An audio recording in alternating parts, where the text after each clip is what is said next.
Why are you here? Are you here for the swords? Well, if you came for the swords, you are in the right place. The Samurai Sword Museum in Moka, Japan is the right place for swords. Located on the border of Tachi and Ibaraki Prefecture, it's a small, unassuming museum. A blue sign, a small parking lot, but inside an impressive collection.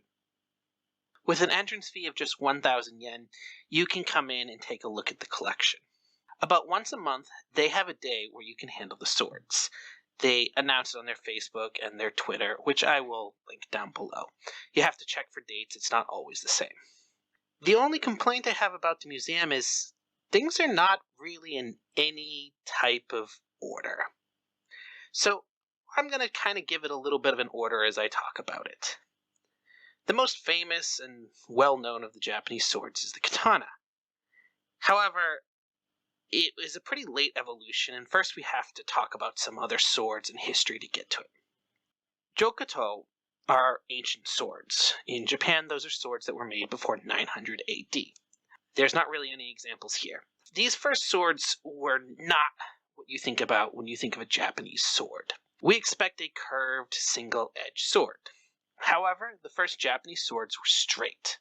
The Tsurugi was the first Japanese sword that we know of. It was a cast bronze sword from the Yayoi period, and then was made in iron during the Kofun and Heian period. This was the type of sword that you see carried by Yamato Takeru and Fudo in depictions of him. So this was a double-edged sword. Next came the Jokoto, a straight single-edged sword.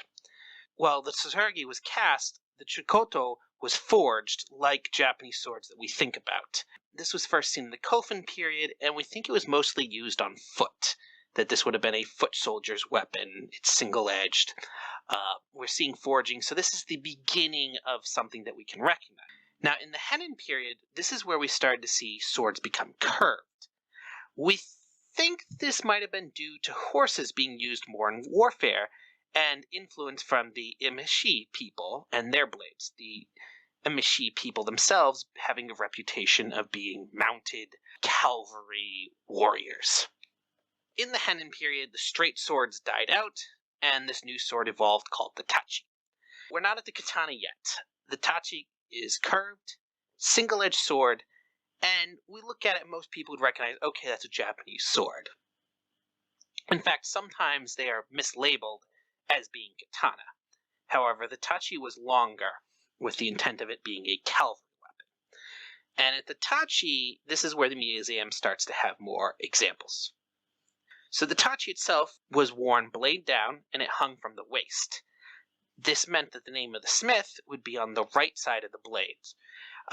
It was set up in Japan that the way you carried the sword, even though the smith's name was on the tang and you couldn't see it, that the smith's name was pointed out, away from the body.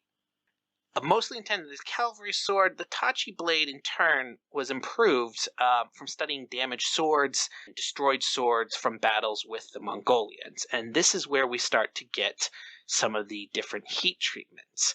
One of the problems that the Tachi had was that it was too hard, where the katana itself, and later Tachi after the Mongolian invasions, had both hard and soft metal. So the edge is hard, so it can be sharp. The spine, the back part that is not sharp, is softer, so that way it can absorb the blow better. Where a weapon that is just hard can be very sharp, but it can lead to it being brittle. The katana itself developed as samurai started to carry longer weapons and fight more on foot.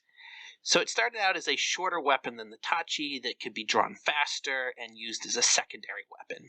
The katana was not invented or created initially with the idea of it being your primary weapon. You were probably armed, with a bow, spear, all these other weapons, and then the katana was your last weapon if you were a foot soldier. You've lost everything else. Things are getting desperate. Or it was also a weapon that maybe you could carry outside of the battlefield.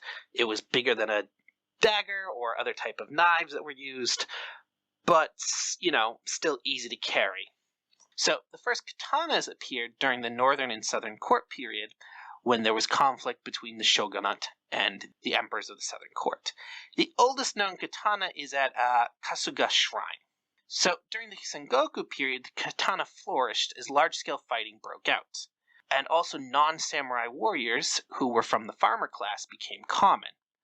These farmer soldiers used lended weapons like katanas, spears, and guns. And as the period went on, the spear and the gun became much more important as they started fighting in closer formation. So even the katana became less important for them. Now, near the close of the Sengoku period, we also saw multiple sword hunts as competing rulers tried to pacify the nation, or the parts of the nation they controlled, and secure their position.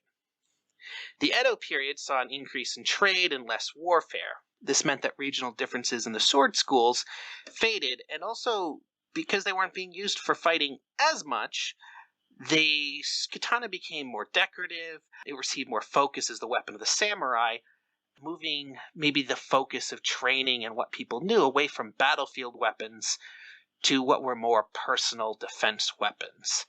Maybe this was a purposeful act by the Tokugawa government to make the samurai of other clans less dangerous? I don't know. There was also an increase in policing and class-based restrictions on weapons ownership. This always happened when a new power came into Japan, a new shogunate. They wanted to take away arms from people that might rebel and make sure that the people that were part of their clique, part of their political movement, were armed. I mean, it's no different than anywhere else. It's just swords instead of guns or whatever it is elsewhere. Guns were also highly regulated under the Tokugawa government, too. These class-based restrictions and also rules about where you could carry weapons and centralized policing led to an increase in less than lethal weapons. So here we are, the Edo period, the artistic side of the katana flourished with more elaborate fittings, and near the end of the Tokugawa era, katanas got shorter and straighter as they started to be used more in close corners and inside buildings in fights between supporters of the shogunate and supporters of the emperor. So this was more of a thrusting weapon. It was a little shorter because people were fighting in alleyways, on streets, and buildings, so it started to be used more for violence again. However, the Tokugawa shogunate was overthrown, the Meiji era starts, and laws on weapons get stricter again. Once again, they want to make sure that potential dissidents and people that could oppose the new Meiji central government did not have weapons and were limited in the arms that they could have. So at this point, swords were pretty much restricted to the carrying of swords was restricted to the police and the military. And at this point, military swords and police swords took on more of a Western style of fitting and designs. They started to look more like the sabers that you would see in Europe. And then the 1930s came with renewed nationalism and also fighting in China. There was an interest in creating more of a traditional style sword, and so they went back to a katana design for both officers and non-commissioned officer swords. Some of these were family blades refitted with the new fittings, but most were new machined blades. The museum had some of these swords, or maybe just their fittings. These machine blades are popular collector's items outside of Japan, but are actually illegal inside Japan. Basically, in summary, due to the way that the laws are written in Japan, swords are legal, but there's an exception for registered, traditionally manufactured blades. Any new blades, they need to be produced by a certified smith, and they're limited in how many they can make. To get certified, you have to do a 5-year unpaid apprenticeship, and then once a year they have a test that lasts for 8 days that you have to pass. And even after you've done all that, now there's the expense of starting up your own shop. So it's really hard for people to make a living as a sword maker. And of course, along with sword making, there's the scabbard makers, the polishers, the handle wrappers. All of those are needed to create this finished product. And those industries are dying. I think at this point there's under 150 certified smiths left in Japan, and there's less every year. Most of them are quite old, And to be completely honest, if you read much into it, it seems like an industry that's waiting for a recession to kill it. The museum itself, though, is interesting. It has a large collection of swords, a huge range of time periods. They have some non-Japanese swords. They have some other, particularly Sengoku period weapons, and end of the Tokugawa early Meiji period weapons that were used. Personally, I liked going and getting to pick up the swords. They do have one staff member who speaks pretty good English. It's not a museum that's well known, but it's certainly worth the visit. I hope that you've enjoyed this little tour of the Moka Samurai Sword Museum. If you've made it this far, please give me a like. Subscribe if you haven't subscribed. Go down to the comments section. Tell me some of your favorite swords or antiques that you saw in this video. And I